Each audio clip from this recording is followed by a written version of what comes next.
Al-Fatihah. Bismillahirrahmanirrahim. Maliki yaumiddin. Iyyaka na'budu wa iyyaka nasta'in. Ihdinas siratal mustaqim. Shiratal ladzina an'amta 'alaihim ghairil maghdubi 'alaihim waladdallin. Amin. Bismillahirrahmanirrahim. Alhamdulil muallimil tullabi wa musahhilil khairi liman yata'allamu.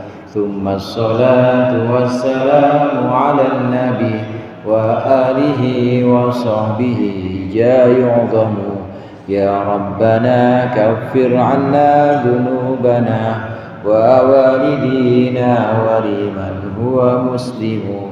ندعوك اللهم علما نافعا من يومنا إلى الحساب يقوم. آمين آمين آمين ويا فتاح. آمين آمين آمين ويا عليم. الحمد لله الأول الآخر الباطن الظاهر والصلاة والسلام على سيدنا محمد الطاهر الفاخر wa ala alihi wa ashabihi dzawil ula wal mafakhir. Amma ba'du, fa inna asdaqal hadithi kitabullah wa khairul hadi hadi Muhammadin sallallahu alaihi wasallam wa syarrul umuri muhdatsatuha wa kullu muhdatsatin bid'ah wa kullu bid'atin dhalalah.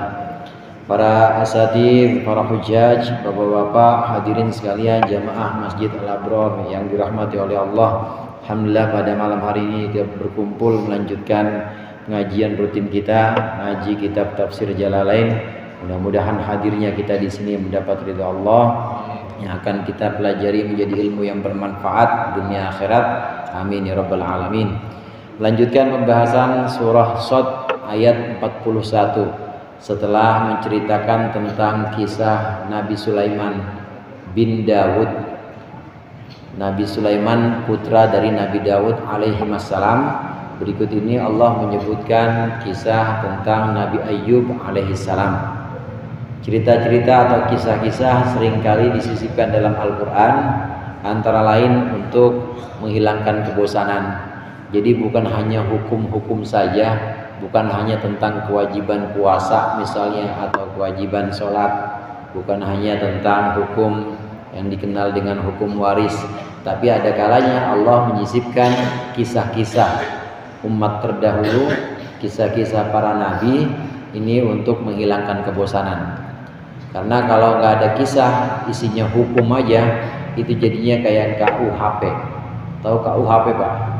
Kitab masih ada KUHP, undang-undang hukum pidana. Jadi isinya ya seperti undang-undang begitu. Tapi Allah sisipkan di sini kisah umat terdahulu, kisah para nabi untuk menghilangkan kebosanan. Selain itu juga untuk supaya kita dapat mengambil teladan atau mengambil contoh dari kesolehan umat-umat terdahulu seperti para nabi. Dan juga kita mengambil pelajaran supaya jangan sampai kita terjebak atau jatuh sebagaimana kesalahan umat-umat terdahulu.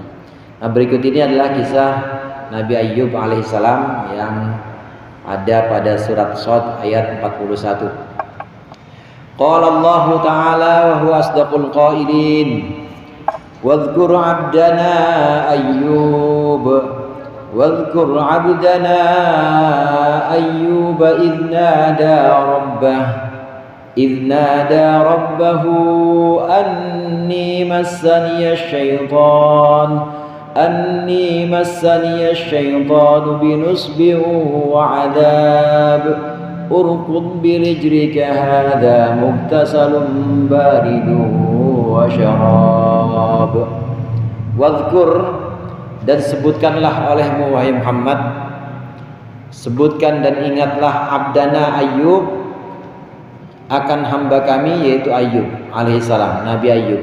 Idnada rabbahu, ketika Ayyub memanggil rabbahu, Tuhannya Ayyub. Anni, bagaimana panggilannya, bagaimana nida atau seruannya.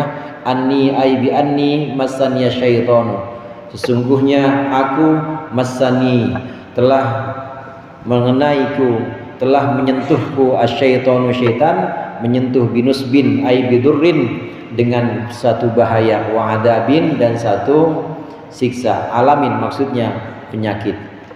Wa nasbu dzalika ila syaitan, dan menisbatkan penyakit dan menisbatkan bahaya itu kepada syaitan. Wa nasaba dan Ayub menisbatkan dzalika akan penyakit itu ila syaitani kepada syaitan. Wa in kanat al asya'u kulluha minallah, meskipun ada segala sesuatu kulluha seluruhnya minallahi itu tetap dari Allah Subhanahu wa taala. Kenapa dinisbatkan kepada syaitan? Ta'adduban ma'ahu ta'ala, karena menjaga adab bersama Allah Ta'ala. Ini cerita atau kisah tentang Nabi Ayub alaihissalam. Nabi Ayub alaihissalam ini termasuk keturunan dari Nabi Ishak. Ada seorang anak Nabi Ishak yang kita kenal Nabi Yakub. Yakub bin Ishak bin Ibrahim.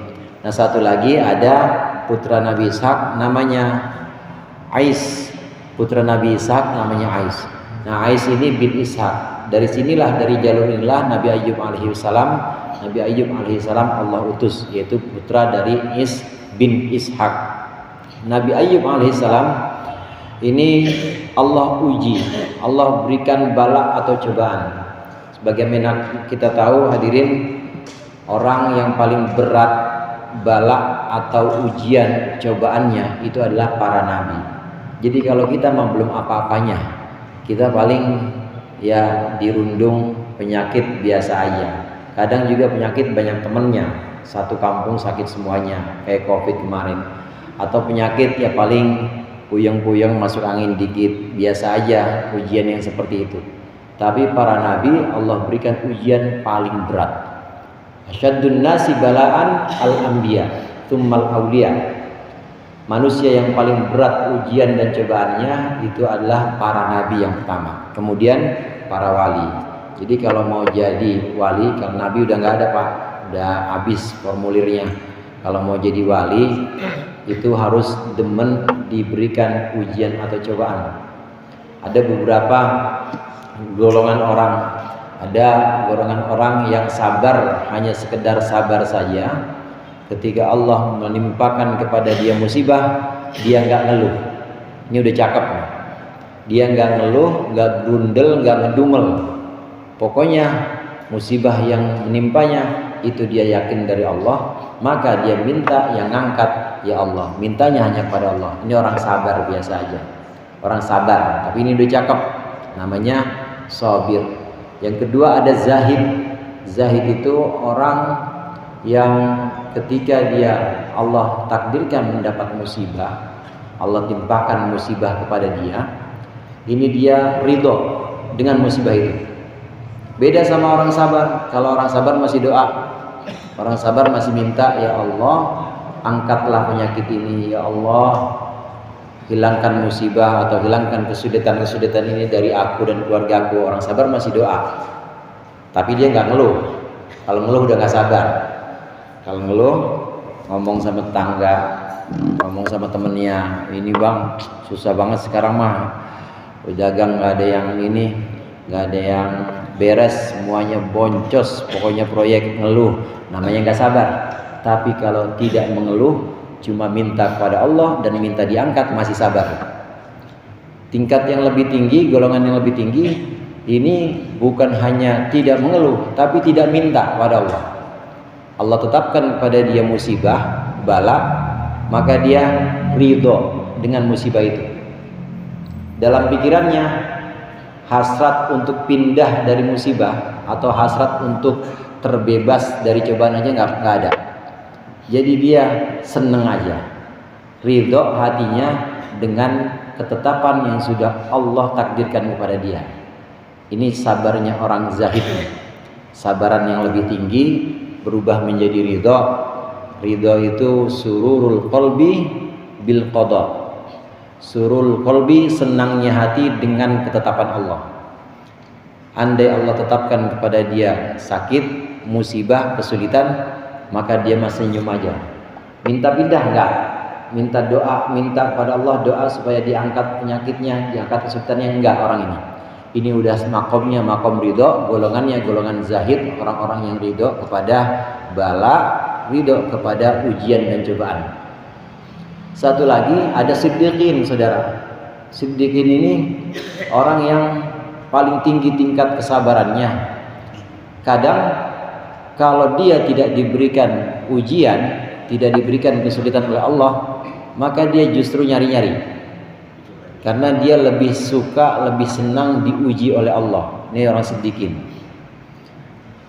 Sekiranya seminggu, 2 minggu, 3 minggu, 40 hari, 40 hari badan sehat aja nih, duit banyak terus, teman ada, ini udah khawatir, jangan-jangan gue dicuekin nih sama Allah.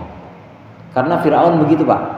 Firaun itu sehat, Firaun gak pernah sakit dan badannya kuat, makannya sedikit, tidurnya sedikit, tapi badannya kuat. Para siddiqin saat tidak Allah berikan musibah atau kesulitan, maka mulai was-was, khawatir, jangan-jangan Allah lagi nyuekin saya. Ini siddiqin. Jadi justru senang kalau Allah menguji dia, karena yang namanya ujian itu pasti tanda kenaikan tingkat atau kenaikan derajat. Pasti bocah kalau mau naik tingkat silat misalnya, kalau mau naik tingkat ya harus ada ujiannya, ya ujian fisik, ya ujian mental, semuanya harus digembleng. Begitu juga untuk naik tingkat, naik derajat, maka harus diuji. Para siddiqin ini orang-orang yang derajatnya satu tingkat di bawah para nabi. Siddiqin ini dalam Al-Quran paling tidak disebutkan 3. Ada namanya Habib An-Najjar, saudara. Ini dikenal dengan Sahibu Yasin. Waja'a rajulun min aqsal madinati, waja'a min aqsal madinati rajulu yas'a. Itu rajul yang dimaksud di situ dari ujung kota datang, kemudian dia membela 2 utusan yang Allah kirim kepada desa itu. Ini namanya Habib An-Najjar, yang nanti akhirnya dia meninggalnya disalib. Habib An-Najjar siddiqin, termasuk siddiqin, as-siddiq. Kemudian laki-laki dari kaumnya Firaun, sebenarnya dia barisan Firaun, dekat dengan Firaun, tapi dia menyembunyikan keimanannya dan dia iman kepada Nabi Musa. Dia berikan nasihat kepada Firaun, jangan bunuh Musa. Repot kalau engkau membunuh Musa, nanti yang kesulitan kita semua. Ini siddiq juga, namanya Syam'un Habib An-Najjar. Termasuk Sayyidina Abu Bakar, ini juga siddiq. Apakah Sayyidina Abu Bakar disebutkan dalam Al-Quran? Disebutkan, tapi tidak dengan namanya.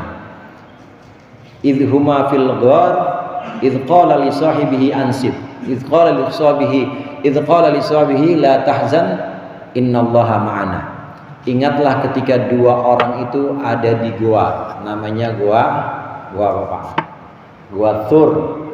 Ingatlah ketika 2 orang itu ada di gua Thur, ketika Muhammad berkata kepada sahabatnya, la tahzan innallaha ma'ana. Jangan sedih, jangan khawatir, Allah bersama kita. Ketika Muhammad berkata kepada sahabatnya yang dimaksud adalah Abu Bakar. Ini 3 orang siddiq. Bukan Nabi siddiq itu, tapi derajatnya satu tingkat di bawah Nabi. Orang siddiq ini orang yang kalau tidak Allah berikan musibah atau kesulitan, malah justru khawatir kalau Allah lagi nyuekin dia. Ini baru siddiq. Gimana para nabi yang tingkatnya di atas siddiq. Nabi Ayyub alaihissalam demikian, termasuk nabi, termasuk orang-orang yang paling berat ujiannya. Dan kalau diukur kesabarannya, sabar terhadap ujian dan cobaan-cobaan, ya ini Nabi Ayyub yang paling sabar. Nabi Ayyub alaihissalam ini Allah uji melalui penyakit. Jadi anni massanya syaitan, sesungguhnya setan telah menyentuhku. Ini maksudnya menjaga adab. Sebenarnya segala sesuatu itu dari Allah. Khairihi wa syarrihi minallah. Ya kita sakit, kita sehat, itu semua sebenarnya dengan izin Allah. Jadi segala sesuatu, ketetapan itu semua dari Allah. Tapi kenapa Nabi Ayyub menyebutkan anni masaniya syaitan? Nabi Ayyub menyebutkan setan nih yang membuat saya sakit. Ini untuk menjaga adab. Kalau yang jelek-jelek, adab atau tata keramanya jangan kita nisbatkan kepada Allah. Ini sakit nih, gara-gara Tuhan nggak boleh. Kalau yang buruk-buruk nisbatkan kepada selain Allah. Ini saya sakit nih, gara-gara emang saya kurang tidur, makannya juga jarang, dinasihatin suruh berhenti, saya nggak berhenti. Ini dinisbatkan kepada selain Allah untuk menjaga adab. Walaupun hakikatnya penyakit dari Allah. Semua yang buruk-buruk pun hakikatnya dari Allah, tapi adabnya kalau yang buruk-buruk hendaklah kita nisbatkan atau kita hubungkan dengan diri kita atau dengan selain Allah, jangan kepada Allah. Di sini Al-Quran mengajarkan kepada kita bahwa secara adab kita harus menghubungkan keburukan-keburukan, menghubungkan segala perkara yang menurut kita itu sulit, ini dihubungkan kepada diri kita, jangan dihubungkan kepada Allah. Gagal nih usaha dari dulu begini-gini aja, emang jangan disalahin Allah, jangan disalahin takdir, tapi salahin aja diri sendiri. Emang saya mah banyak ininya, tahun kemarin 2025 saya banyak kurang telitinya, atau emang saya mah uratnya udah urat miskin, jadi nggak bakal kaya lagi. Salahin diri sendiri aja kalau yang jelek-jelek. Tapi kalau yang bagus-bagus boleh kita nisbatkan kepada Allah. Istiqomah ngaji, kayak orang sini kan begitu semua ya. Malam Sabtu nih, malam Sabtu, alhamdulillah Allah yang bikin saya bisa ngaji nih. Alhamdulillah yang bikin saya bisa istiqomah sholat jamaah Allah. Kalau yang cakep-cakep boleh nisbatkan kepada Allah. Yang bikin saya rajin, sregep, puasa Senin Kemis, ini Allah bukan saya. Nah kalau yang bagus-bagus boleh nisbatkan kepada Allah. Tapi kalau yang buruk, sakit, kemudian kesulitan ekonomi misalnya, musibah, jangan nisbatkan kepada Allah, tapi nisbatkan kepada diri kita sendiri. Di sini Nabi Ayub, anni massaniya syaiton binusbi wa adab, Nabi Ayub menisbatkan sakitnya, menisbatkan kesulitan yang diderita oleh Nabi Ayub ini dinisbatkan kepada setan, dinisbatkan kepada setan. Menurut satu riwayat, memang pada waktu itu hadirin, Nabi Ayub hidungnya ditiup sama setan hingga semuanya sakit, zahiran wa batinan. Jadi badannya sakit. Badannya sakit ini kulitnya, jasadnya ini hampir semuanya ini penyakit semuanya. Ada luka-luka, ada koreng-koreng, semuanya. Begitu juga dalamannya. Maksudnya dalaman, bagian dalamnya seperti bagian organ pencernaannya, semuanya bagian yang enggak kelihatan secara zahir, jadi bagian dalam ya, saluran darahnya misalnya, ini semuanya sakit. Cuma dua yang enggak sakit. Anggota badan dari Nabi Ayub alaihissalam yang tidak sakit cuma dua, yaitu hati dan lisan. Ini juga merupakan satu kehebatan, merupakan satu keistimewaan, hati dan lisan, Pak. Hati yang kita gunakan untuk berpikir, karena kita mikir hati. Kadang kita menyebut hati itu dengan sebutan akal. Sebenarnya itu adalah dua istilah untuk satu entitas yang sama. Hati yaitu, akal yaitu dia juga. Kalau yang hubungannya untuk menyimpulkan satu pengetahuan, maka perannya atau potensinya itu potensi akli. Kalau untuk menemukan kebenaran, itu potensinya potensi hati. Kalau yang untuk menyimpulkan itu potensinya potensi akal atau akli. Tapi dua-duanya sama. Adanya di mana? Adanya di dalam diri atau di dalam ruh manusia. Itu yang nggak kena hati. Jadi yang dimaksud hati di sini bukan hati konkret, bukan hati yang organ tubuh, bukan. Hati yang organ tubuh itu hati yang kalau sapi itu bisa di balado, bukan. Tapi hati yang dimaksud di sini hati abstrak. Hati yang dimaksud di sini adalah latifatun ruhaniyatun, satu bentuk yang sangat halus dan sifatnya ruhani. Ini ada hubungannya dengan ruh kita dan gak terlihat. Kenapa kok disebut hati itu disebut sebagai hati? Karena memang antara hati yang kita sebut qalb itu dalam bahasa Arab disebut dalam bahasa Indonesia itu sebenarnya bukan hati, sebutannya lebih tepatnya jantung. Qalb itu lebih tepatnya jantung yang nggak pernah berhenti itu. Nah, antara jantung ini dengan ruh ada korelasinya, ada korelasi.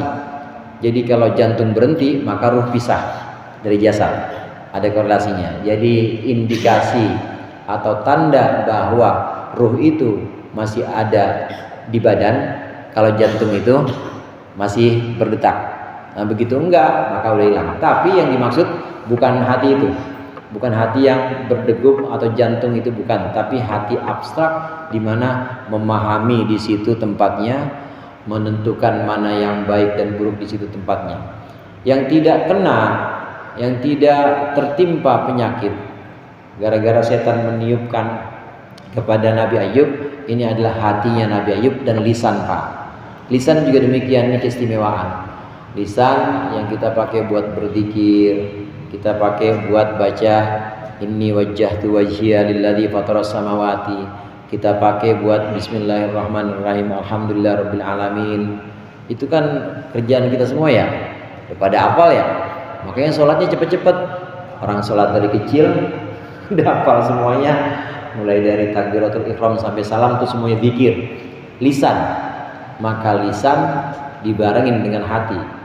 Insya Allah kalau lisan kita menyebutkan bismillahirrahmanirrahim alhamdulillahirabbil alamin, hati kita sebutin itu juga, insya Allah dua-duanya lisan sama hati itu nggak bisa sakit. Amin ya Pak?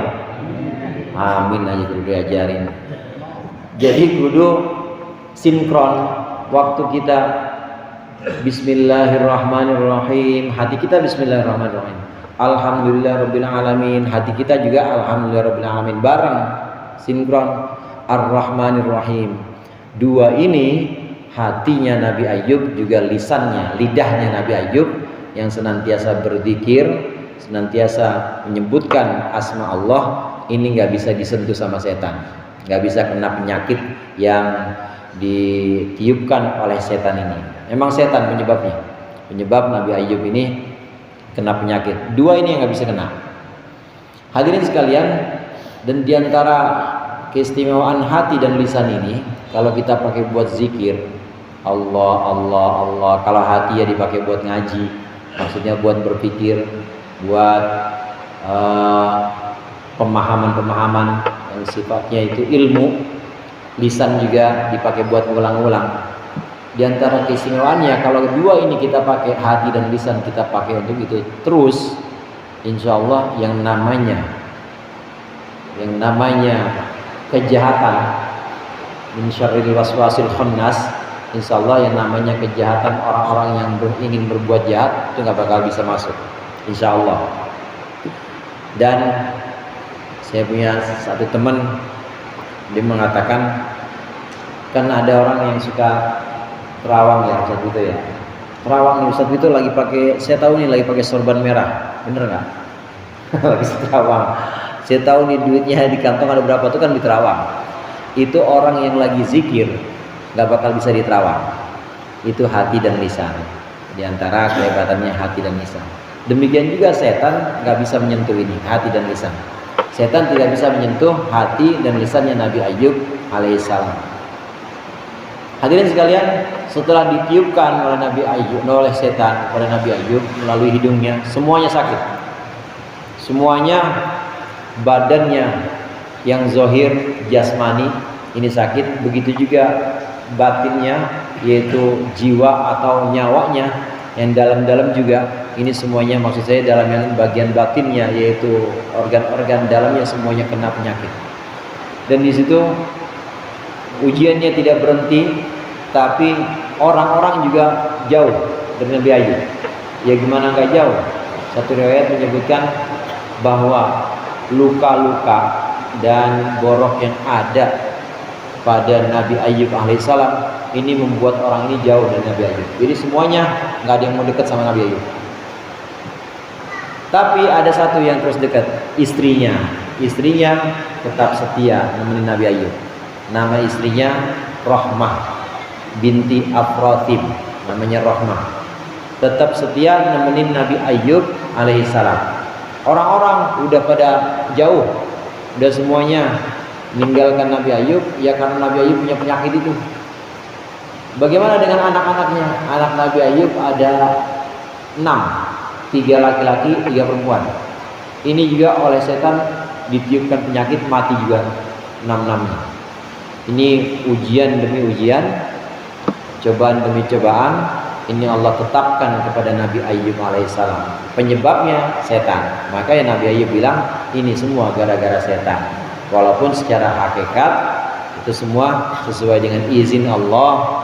Allah menetapkan itu untuk menguji Nabi Ayub, untuk mengangkat derajat Nabi Ayub. Nah kemudian setelah sakit, satu riwayat menyebutkan 3 tahun masa sakitnya. Ada yang mengatakan 10 tahun. Ada yang mengatakan, riwayat lain mengatakan 18 tahun nih. 18 tahun Nabi Ayub terkena penyakit ini. Orang-orang jauh dari dia, semuanya menjauh, nggak ada yang mau dekat. Kemudian anak-anaknya juga semuanya meninggal, hanya tinggal satu istrinya. Ini selama 18 tahun atau 10 tahun, ada yang mengatakan 3 tahun. Nah setelah ini maka kemudian Allah perintahkan kepada Nabi Ayub alaihissalam, urkud birijlika. Urkud, injaklah birijlika dengan kakimu, al-ardo, tanah. Wahai Ayub, injaklah tanah itu dengan kakimu. Fadoroba, lalu Nabi Ayub menginjaknya. Panaba'at ainu ma'in, maka muncullah ainu ma'in, mata air. Faqila, maka diucapkan, ada suara mengucapkan hada mugtasalun baridun. Hada, ini mugtasalun, adalah air yang bisa dipakai mandi. Ma'un taktasilu bihi, maksudnya air yang engkau bisa mandi dengannya. Baridun, yang sejuk. Wa syarabun, dan juga untuk minum. Tashrabu minhu, yang engkau Ayub bisa minum darinya. Faghtasala, lalu Nabi Ayub mandi. Wa syariba, Nabi Ayub minum. Fadhahaba anhu, maka hilanglah dari Nabi Ayub kullu da'in, semua penyakit. Karena yang pernah ada bidhahirihi, pada jasmani atau pada jasadnya Nabi Ayub, wa batinihi, dan pada batin atau bagian dalamnya Nabi Ayub alaihissalam. Sembuhnya saudara, yang memberikan ujian cobaan ya Allah, yang menyembuhkan juga Allah. Yang menyembuhkan Allah. Tapi Allah turun langsung ketemu sama Nabi Ayub? Enggak. Tetap pakai wasilah atau pakai perantara. Perantaranya air. Allah memberikan perintah wahyu kepada Nabi Ayub. Ayub, urkut birijlika. Injakkan kakimu ke tanah, maka nanti akan keluar di situ mata air. Mata air itu kamu pakai buat mandi, kamu pakai buat minum. Laksanakan perintah ini oleh Nabi Ayub. Lalu penyakit yang ada di badan Nabi Ayub maupun di bagian dalam Nabi Ayub semuanya sembuh karena minum air ini. Ini perintah Allah. Perintah Allah untuk minum air. Nah dari sini bisa kita ambil pelajaran saudara, bahwasannya Allah yang menyembuhkan. Dalam proses penyembuhan itu tetap ada yang namanya perantara atau wasilah. Terus kalau kita sembuh, bagaimana yang harus kita ungkapkan? Alhamdulillah, segala puji bagi Allah. Syukur kita hanya kepada Allah. Nah terus bagaimana dengan obat? Boleh kita berwasilah atau bertawasul dengan paramek, atau kita bikin perantara bodrek, boleh. Berobat boleh nggak? Boleh. Tapi jangan jadikan obat itu sebagai penyebab kesembuhan kita. Jangan punya keyakinan bahwa ini gara-gara aspirin, masih ada aspirin. Ini gara-gara ya bodrek saya sembuh. Ini kalau nggak gini mas saya nggak bisa jalan nih. Jangan, karena yang menyembuhkan Allah. Tapi pakai perantara memang, karena maha suci Allah yang mengurusi makhluknya secara langsung. Enggak, pasti Allah ciptakan perantara-perantara itu. Orang yang tinggi derajatnya, misalnya presiden kan punya visi untuk membuat anak bangsa sehat, bergizi. Masa presiden yang turun langsung ke SD bagiin MBG? Kan nggak mungkin. Presiden yang turun langsung ke sekolah-sekolah bagiin makanan yang gratis, enggak mungkin, karena memang beda. Bukan berarti lebih mulia presiden itu, bukan. Maksudnya di sini ada hal-hal yang memang harus melalui perantara, ada perantara. Demikian juga Allah Maha Suci, Allah langsung mengurusi makhluknya atau enggak. Pasti Allah ciptakan perantara atau wasilah. Jadi kita membuat tawasul atau wasilah, bahasa Arabnya bikin wasilah itu tawasul. Boleh nggak kita bertawasul? Boleh. Tawasul dengan kirim-kirim Fatihah, bertawasul dengan amal soleh kita, bertawasul dengan Yasin, boleh. Allah ciptakan itu sebagai perantara. Kita meyakini bahwa Allah lah yang memberikan kesembuhan, Allah lah yang mengabulkan hajat kita. Barokah dari tawasul ini, barokah dari Yasin misalnya, barokah dari air. Tapi tetap kita meyakini Allah yang memberikan kesembuhan, Allah yang mengabulkan hajat. Itu namanya kita bertawasul. Bertawasul dengan apa? Dengan air, dengan surat, misalnya surat Yasin. Bertawasul dengan apa? Dengan obat. Jadi orang yang mengharamkan tawasul itu sebenarnya jangan berobat. Kalau sakit aja, terlama-lama mati. Orang dia ngaramin tawasul. Kenapa? Obat itu tawasul. Obat itu perantara untuk kesembuhan. Jadi tawasul itu harus. Orang yang mengharamkan tawasul, nggak boleh tawasulan perantara. Langsung aja. Jangan lahir lewat emak bapak. Orang emak bapak tawasul, emak bapak itu perantara buat hadirnya dia di dunia ini. Kalau dia mengharamkan tawasul, jangan keluar lewat emak, jangan pakai bapak, langsung dari tangan Tuhan, gitu aja. Jadi tawasul boleh. Demikian juga ini kesembuhan Nabi Ayyub alaihissalam, ini juga dengan perantara air. Minum air itu wahai Ayyub, kemudian mandilah dengan air itu, maka Allah sembuhkan dengan perantara air itu penyakit-penyakit yang ada zahiran wa batinan, penyakit yang ada pada jasmani atau jasadnya Nabi Ayyub dan juga bagian dalamnya Nabi Ayyub. Naam, wa wahabna lahu ahlahu wa mithlahum ma'hum. Wa wahabna lahu ahlahu wa mithlahum ma'hum rahmatan minna wa dzikra li ulil albab. Wa wahabna, dan kami berikan lahu kepada Ayyub ahlahu keluarganya, wa mithlahum, dan semisal keluarganya, ma'hum bersama ahlihi, bersama keluarganya. Ai maksudnya ahyallahu, Allah menghidupkan lahu untuk Ayyub man mata min auladihi, orang yang sudah mati, min auladihi yakni anak-anaknya Ayyub. Wa razaqahu, dan Allah memberikan kepada Ayyub mithlahum semisal anak-anak sebelumnya.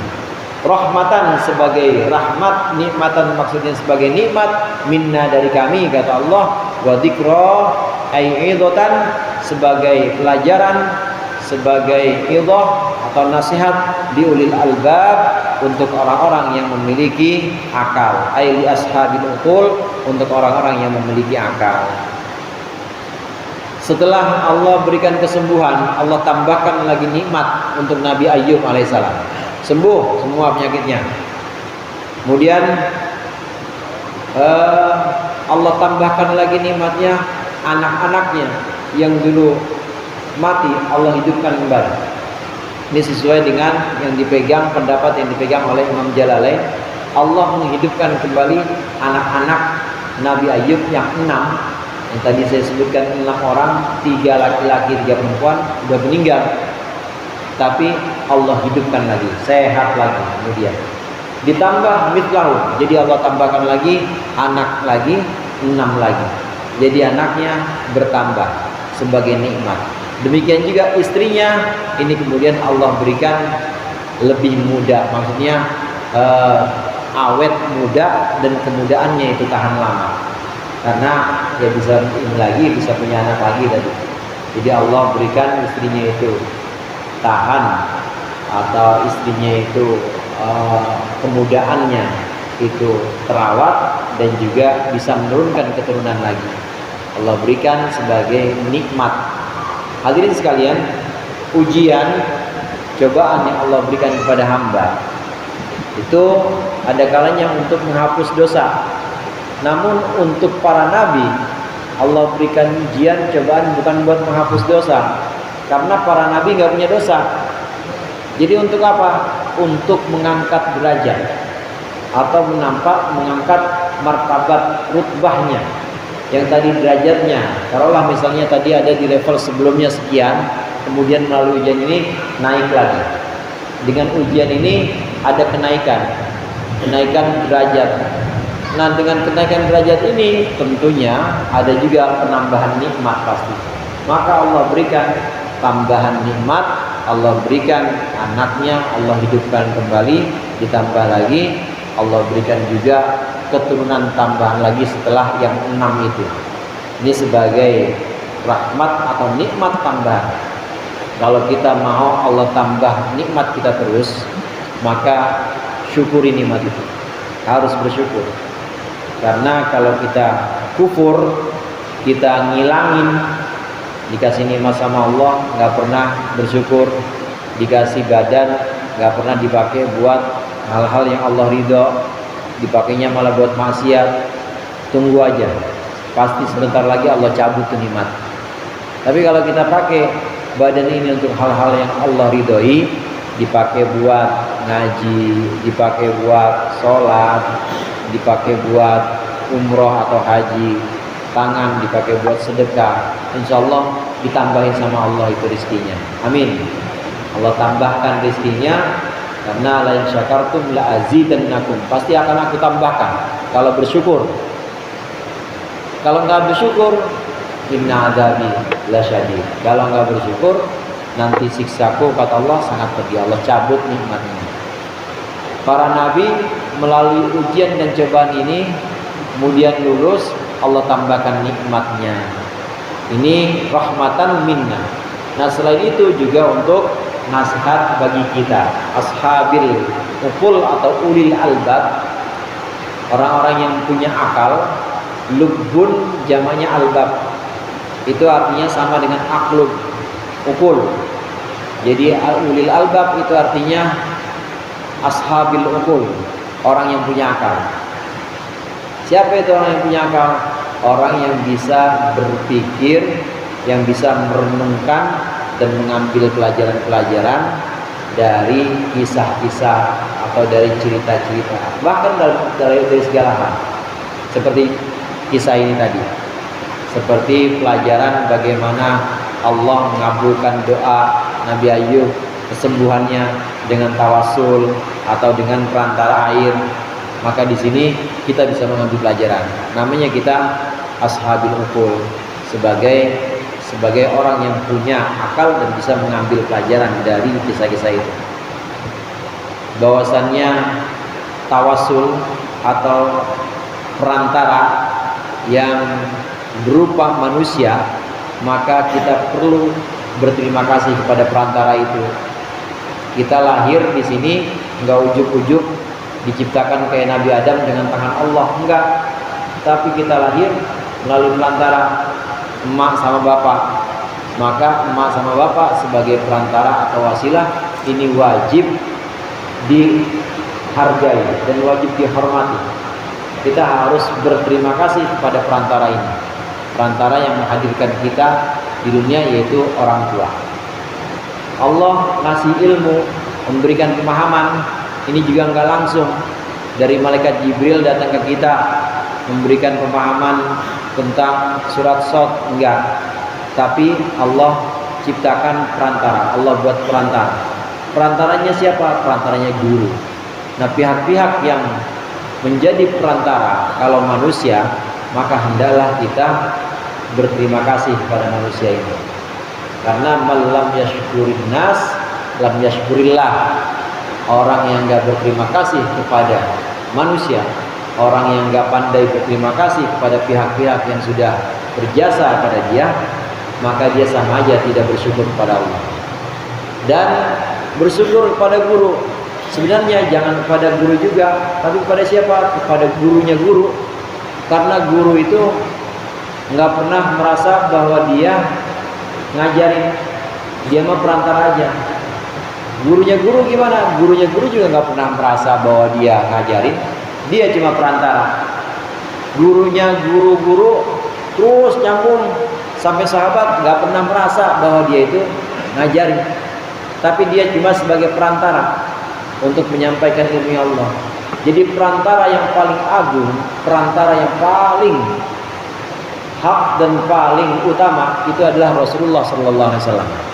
Jadi hakikatnya kita ngaji di sini, kita mempelajari ini, sebenarnya hakikatnya perantara kita adalah Rasulullah Sallallahu Alaihi Wasallam. Itu yang dimaksud dengan asyhadu an la ilaha illallah, aku bersaksi tidak ada Tuhan selain Allah, wa asyhadu anna Muhammadar Rasulullah. Karena Nabi Muhammad adalah perantara kita. Nabi Muhammad yang mengenalkan kita tentang Islam, gimana cara kita sholat, puasa, lain sebagainya, mengajarkan kita Al-Quran. Nabi Muhammad ini perantara yang paling utama, perantara pertama agung. Hanya karena jarak waktu, maka harus ada sanad tadi itu, ada sanad atau ketersambungan antara perantara pertama ini Nabi Muhammad kepada para sahabat, sahabat kepada tabi'in, tabi'in kepada atba'ut tabi'in dan seterusnya, pada guru-guru kita, guru kita kepada kita. Nah itu semuanya hakikatnya adalah perantara-perantara itu tadi, saudara. Karenanya kita wajib berterima kasih kepada guru-guru kita, berterima kasih kepada gurunya guru, dan seterusnya berterima kasih tentu kepada Rasulullah Sallallahu Alaihi Wasallam. Karena tanpa itu, tanpa Rasulullah, maka batal semuanya, nggak sah. Begitu juga syahadat kita, kalau cuma sampai la ilaha illallah doang nggak sah, nggak diterima, karena perantaranya nggak disebutin. Jadi sudah ingkar atau sudah ngilangin orang yang mengajarkan agama Allah kepada kita. Kalau sudah ngilangin, nggak bakal diterima. Ini yang dimaksud dengan mengambil pelajaran dari kisah ini. Ulil albab atau ashabil uqul, ini adalah orang-orang yang bisa mengambil pelajaran. Fadrib wa khudh bi yadika dighzan fadrib bih wa khudh bi yadika dighzan fadrib bihi wa la tahnath inna wajadnahu sabiran ni'mal 'abdu innahu awwab. Wa khudh, dan wahai Ayyub, ambillah biadika dengan tanganmu, diktan seikat rumput, huwa huzmatun min hashishin, yaitu satu ikat dari rumput, au qutbanin atau dari batang, fadrib bihi, maka pukulkanlah dengannya, zaujataka, pukulkanlah zaujataka, istrimu. Wa kana qad halafa, dan bahwasannya Nabi Ayyub pernah bersumpah, la yadribannaha, dia pasti akan memukul istrinya, mi'ata darbatin, 100 pukulan, li to'iha alaihi, karena lambannya sang istri kepada Ayyub, yauman, pada suatu hari. Wala tahnaf, dan janganlah engkau berdosa, maksudnya janganlah engkau ingkari sumpah itu, bitarki dorbiha, dengan tidak memukul istri. Faqada, lalu Nabi Ayyub mengambil mi'ata audin, 100 batang, minal idkhari awwirihi, dari rumput atau lainnya, qadarabaha, lalu Nabi Ayyub memukul istrinya, bihi, dengan rumput itu, darbatan wahidatan, satu kali. Inna wajadnahu sabiron, sesungguhnya kami mendapati Ayyub sebagai orang yang sabar. Ni'mal abdu Ayyubu, sebaik-baiknya hamba adalah Ayyub. Innahu awwab, sesungguhnya Ayyub adalah orang yang kembali, raja'un ilallah, maksudnya kembali kepada Allah Ta'ala. Para nabi ciri khasnya atau khususnya pasti semuanya lillahi ta'ala. Ucapannya, gerak-geriknya semua bukan karena pamrih apapun, bukan karena pengen diikuti oleh umatnya nggak ngikut dia juga nggak masalah, tapi semuanya lillahi ta'ala, nggak ada apa-apa, nggak ada pamrih apa-apa kalau Nabi. Innahu awwab. Nah kemudian di sini di bagian terakhir hadirin, Nabi Ayyub diperintahkan oleh Allah, pukul istrimu, ambil seikat rumput itu, karena memang Nabi Ayyub pernah sumpah. Ini istrinya pernah satu waktu, saudara, Nabi Ayyub minta tolong tapi nggak datang-datang. lama. Satu riwayat menyebutkan di jalan ini sang istri Nabi Ayub ketemu sama seseorang dan dia memang lagi cari obat, ketemu dengan orang ini berjanji bahwa dia bisa menyembuhkan Nabi Ayub, dan banyak orang pasien-pasien lagi pada kumpul di situ. Kemudian suami saya sakit, kata bininya, kata Rahmah ini bininya, kata Rahmah, suami saya sakit, saya bisa nyembuhin, tapi ada syaratnya, kata orang ini. Syaratnya nanti kalau udah sembuh bilang saya sembuh karena engkau, bilang begitu. Itu doang syaratnya. Iya, diceritain kepada Nabi Ayub, saudara. Istrinya sampai di rumah, diceritain Nabi Ayub, kata Nabi Ayub, itu setan. Yang bilang bahwa yang menyembuhkan adalah saya, itu setan. Marah Nabi Ayub, sumpah demi Allah saya akan pukul kamu 100 kali gara-gara ini, gara-gara peristiwa ini dan datang lamban kepada saya pukul 100 kali kamu, kata Nabi Ayub. Ini sumpah demi Allah. Lalu Allah perintahkan khudh biyadika wa khudh biyadika diktan fadrib bihi, ambillah dengan tanganmu satu ikat. Jadi Allah kasih rahmah atau Allah kasih sayang, Allah berikan kasih sayang. Begini Ayub caranya, kalau kamu tidak tega dengan istrimu yang memang sudah keliru tapi dia menemani kamu terus, maka kamu bersumpah akan pukul 100 kali. Begini caranya, ambil 100 ikat rumput kering, kemudian ikat dan pukulkan kepada dia. Itu sama aja mukul 100 kali. Maka Nabi Ayub melaksanakan itu. Rumput satu batang, dua batang udah kering, ada 100.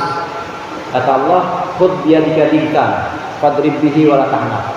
Jadi ini udah sama aja kayak mukul 100 kali, karena satu ikatnya itu ada 100 batang. Itu rahmatnya Allah atau kasih sayangnya Allah kepada Nabi Ayub alaihissalam, Nabi yang sabar, sebaik-baiknya hamba adalah Nabi Ayub.